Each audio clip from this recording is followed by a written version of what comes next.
All right, welcome back to the channel, you guys. It's your boy Boomsday back again with another how-to video. All right, and today we're going to be reconing one of my personal subs. This is a Sundown Audio Zv5 15, okay? And this comes out of my personal demo vehicle.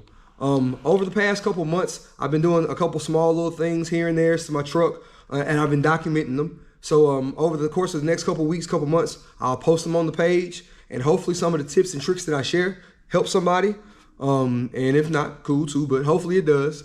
So yeah, we're gonna go ahead and recone one of my subs.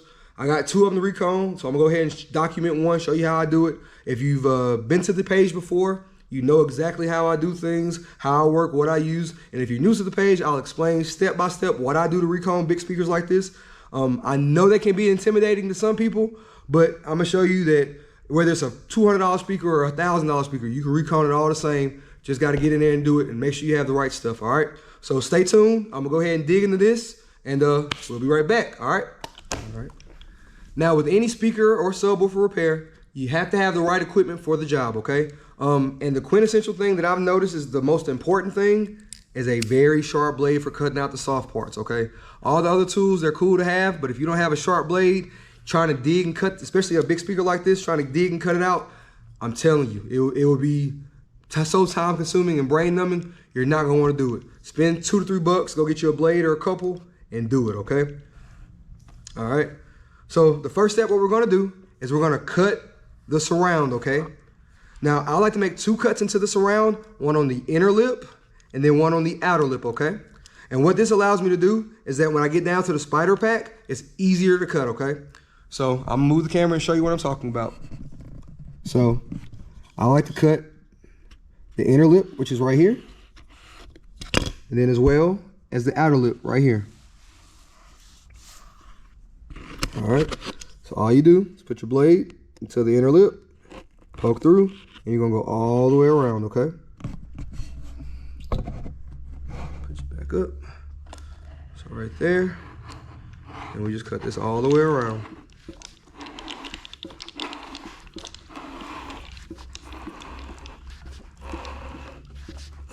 All right, like that. All right, so this is cut all the way through.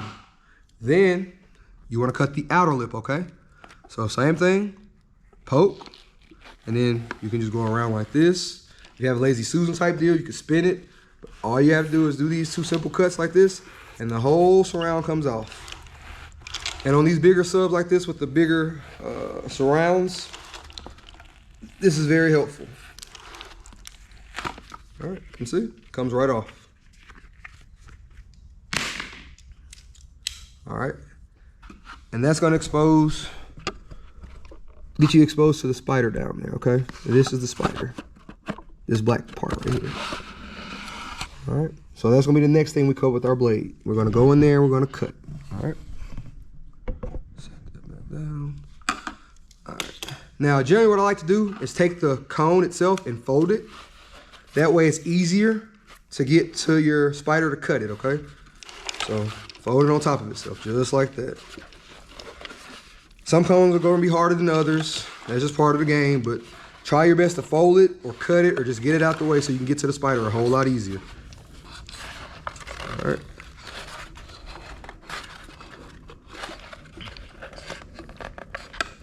All right. Got it folded up like that. Now, next thing you're gonna do is cut your spider, okay?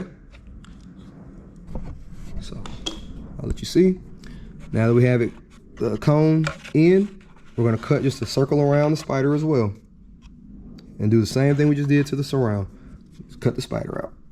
All right. So, we take the blade and we cut right into the spider. Generally, if the blade's sharp, you can kind of just press down and it'll go in there just like so. And go all the way around till it cuts out.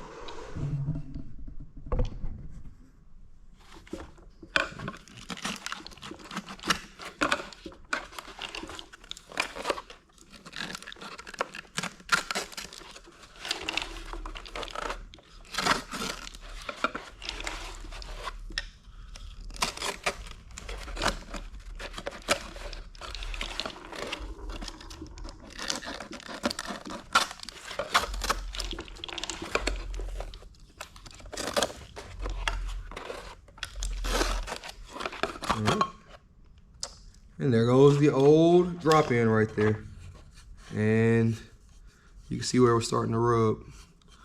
I had one sub that had coil rub for a while, and I was like, might as well go ahead and replace it. It still played, but it was definitely getting to that point. So, new season, why not, right? Plus, I can make a cool video for you guys. So you get all that out the way, all right?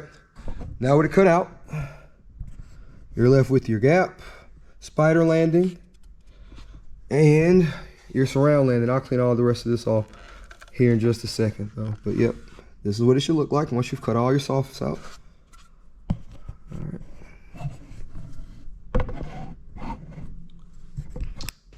All right, after you've gotten your soft parts cut out, now's the time to take some masking tape or something similar and cover up your gap, okay? And when I say gap, I'm referring to this gap right here where your coil sits down, right in there and goes into the motor, okay? You want to cover all of this up because when you're cleaning all of this out, you don't want anything or any debris to fall off in there. Because if it does, having to fish for it can be a pain in the butt, okay?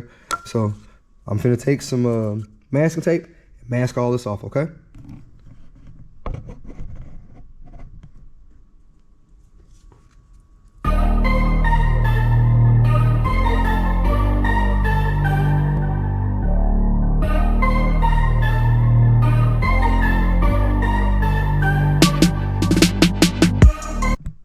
And when it's done, you'll be left with something that looks something similar to this. It doesn't have to be perfect. Just make sure it covers up your gap, okay? Cover up as much of your gap as you possibly can. You try to leave nothing exposed down there if you can, because if something gets off in there and you don't see it, you put that Recone on top, it will mess up your Recone. So make sure you try to keep that as clean as possible during the cleaning process, okay? All right, so let's get to cleaning. Now, generally what I like to do is finish using my blade to cut most of the rest of this off. Like, try to cut as much of this stuff off as much as I can with the blade. And then I'll go from there and I'll show you the next step, okay? So, time to get cutting.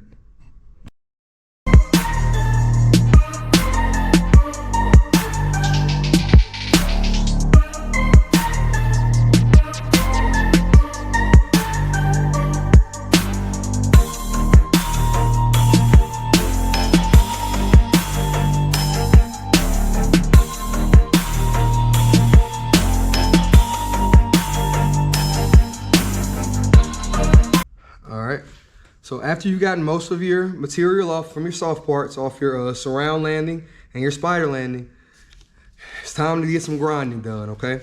Now, always safety first, okay? Don't do anything you're not comfortable doing, because this thing can hurt you if you don't know what you're doing. Also, this thing, once you're grinding down, this glue can make a really bad and hard smell. So I advise some kind of respirator or mask as well as goggles, okay? Do not do this in a closed-in area. Make sure it's well ventilated. You can breathe, you can see, and take your time with it, okay? All I use is one of the small angle grinders from Harbor Freight and a 60 grit flapper disc, all right? And I'm gonna go around the surround first, then I'm gonna go around the spider and clean it all up, get it nice and prepped for the drop in, okay? So like I said, well ventilated area, make sure you can breathe and everything, and take your time, okay? All right, let's lock in, let's go.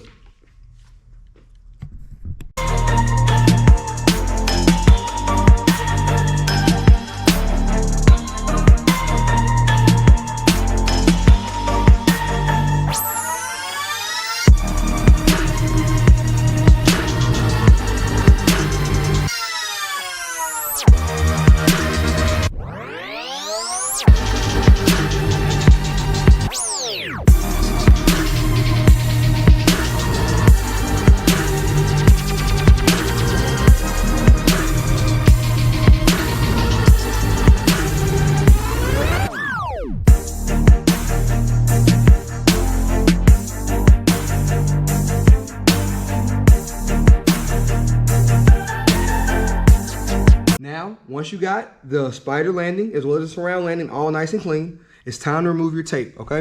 And I'll show you what I'm talking about. So it's all nice and clean. It's all sanded, nice and shiny, prepped and ready to go. You're gonna remove your tape from your gap that you taped up earlier. You can go ahead and safely remove it after you've blown it and cleaned it all off. So just like so. And it kind of comes up as one piece like that. All right. All right. Now I'm going to take a flashlight, shine it in there, and make sure nothing is in that gap, okay? You want that gap right there to be as clean as possible. All right. So, about to take a light, check in there, make sure we got it all nice and clean, and then we'll get on to the next step. All right. So after you've got your basket prepped, got everything smoothed out, shiny, ready to go, you're going to need a few more things so you can go ahead and get that drop-in in and get it seated and get it locked down, okay? The first thing you're going to need is your glue and your activator. I'll link what I use in the video description below if you're interested, but I'll link that down below. But gotta have glue, gotta have activator, okay? Next thing you're gonna need is a shim of some sort, okay? Lord of Bass sells these online. You can check them out. I'm not being paid for that, but I use them. They're awesome.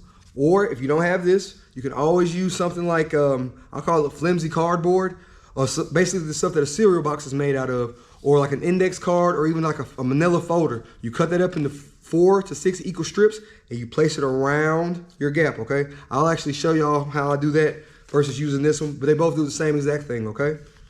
And then lastly, you're gonna need some clothespins or some clamps, okay? Because you gotta get the drop-in seated into that glue, into that activator, so everything dries nice and even, okay?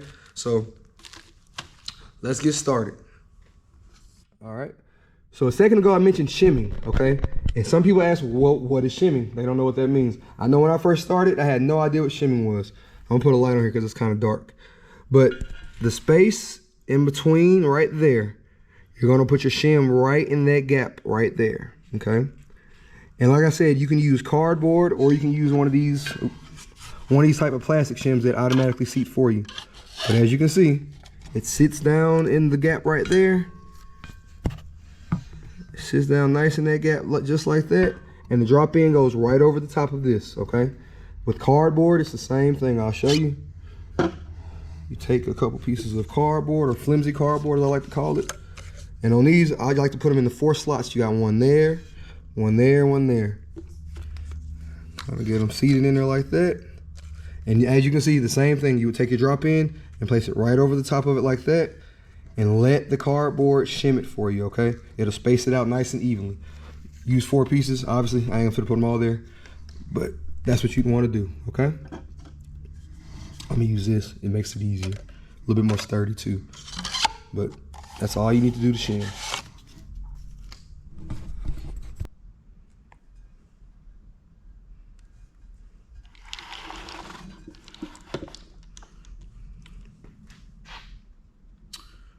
All right, so after you've got your bead of glue down, it's time to place your drop-in in, okay?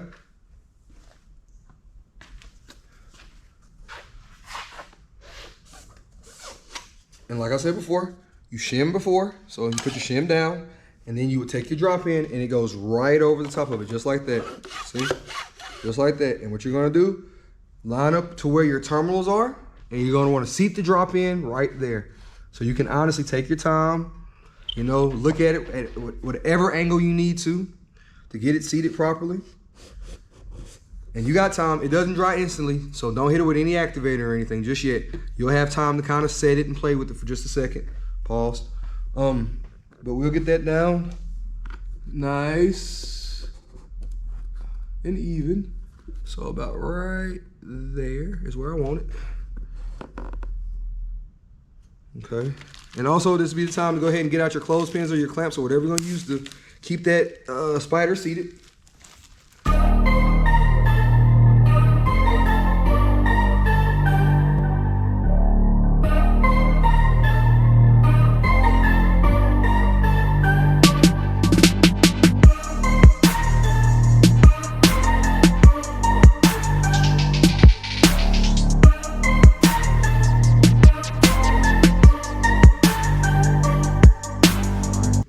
Now that you have your spider pack nice and secure, everything's locked down and glued, got your terminals back on, screwed down, because it's easier to do it right like that. Also, this doesn't hurt the sub at all to fold it up like that.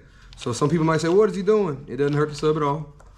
Just make sure everything's still shimmed, everything's down, but you can always fold up these big Sundown surrounds and other Mega Roll surrounds. They fold up just fine. But now it's time to go ahead and place a bead down for your surround and clamp it down, okay? So same process, take your glue, go around your whole sub, right there on that nice shiny metal part that you cleaned up earlier. Fold it down and clamp, okay? So we're gonna go ahead and do that.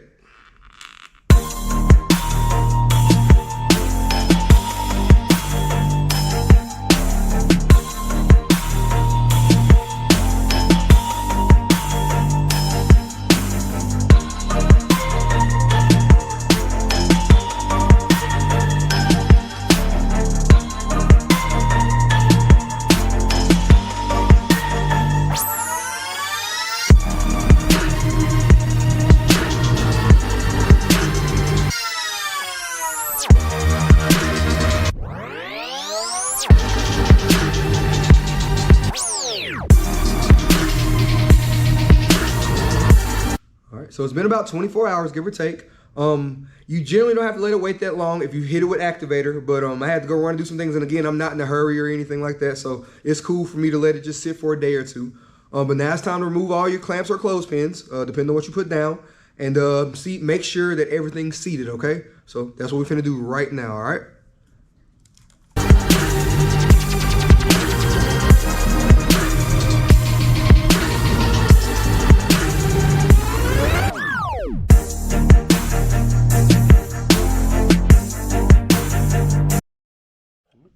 Now what I like to do is go around the whole surround and the edge and kind of put a good bit of pressure on it to make sure it's down, okay?